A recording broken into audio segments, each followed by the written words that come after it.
These readings are super appropriate to where we are really as a church. All right, so let's just situate ourselves contextually.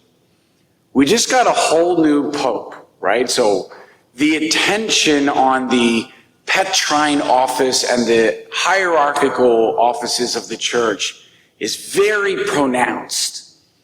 We also just had priesthood ordinations on Saturday. So once again, the church is refocused, and in particular on a very local level, to the institution of the priesthood and the gift and the role of the priest in our own midst. Announcements were made about priestly travels and and transfers. So people are all kinds of upset and things are unsettling. So it's appropriate that the readings really touch upon the dynamics of the role of the priest, beginning with Jesus' own experience of his priesthood. So where we are in John's gospel, we're at the Last Supper, and we're in what is referred to as like the high priestly prayer. And here now, Jesus, as priest, is speaking to his apostles, whom he is making priests in this very meal. So this is where we sort of tune in. Every word he speaks is dripping with priesthood and mission. What he's choosing to highlight to them is his own priesthood is one of total self-emptying for the sake of the Father. And when you look at John's gospel, it's very thematic that our Lord will say things like, the Son of Man does everything he sees the Father doing. The Father is still at work, so the Son must still be at work. He goes where the Father sends him. I am here because the Father has sent me. The Father sent me, so now I send you. Everything begins with the Father. And now he's going back to the Father because it is the Father's will. And that, if there was anything to characterize Jesus' life, it's always about doing the Father's will. You even think when he was a child and his parents lose him and then they're really frustrated and they find him, they're like, what have you been doing? And he says, didn't you know that I must be about the Father's business? So too must the apostles. There is nothing that the apostles do in their ministry that they do of their own accord. And we really get the feeling of this with Paul, who's about all of his travels. And then today, what happens to him is what I was referring to on Sunday. He gets stoned to death, doesn't die, comes back, keeps on moving.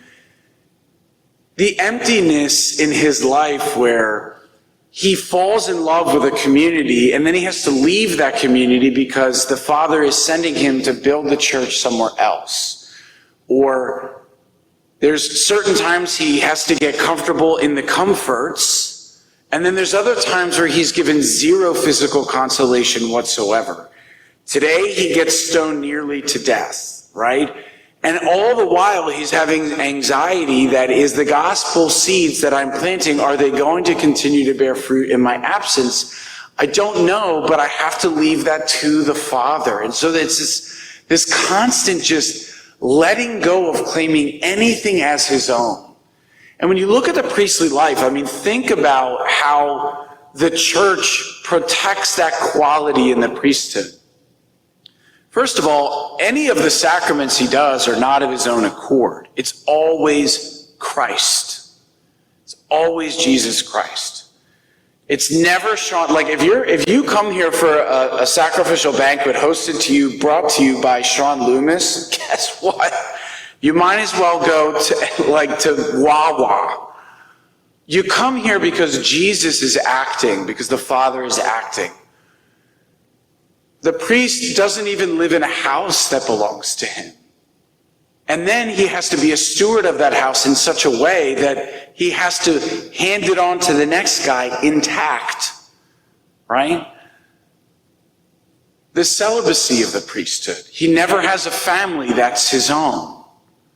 Every child in his life belongs to somebody else that he receives only for a time. He really has, he has almost nothing to call his own other than what the Archdiocese makes us pay for, like my car. That is mine.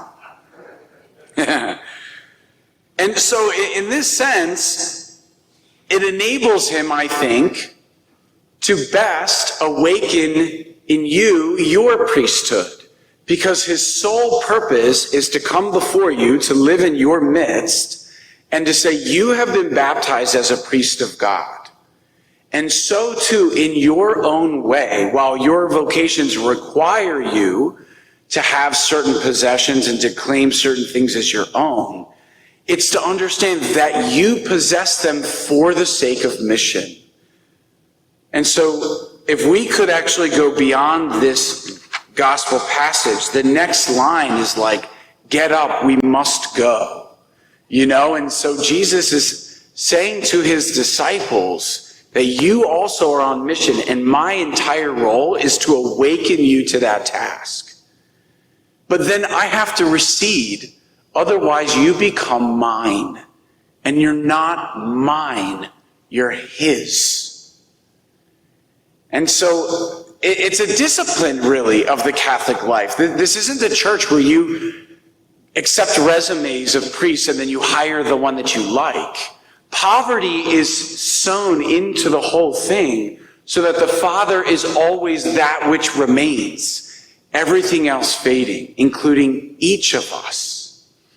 And so today, as we find ourselves in the context of this profound mystery, church universal, church local, and parish, it is an opportunity to accept the design that God has given to us, to recognize that it is ultimately for our good, and then to focus our own hearts unto the task for which we have been sent, because we are only sent for a time.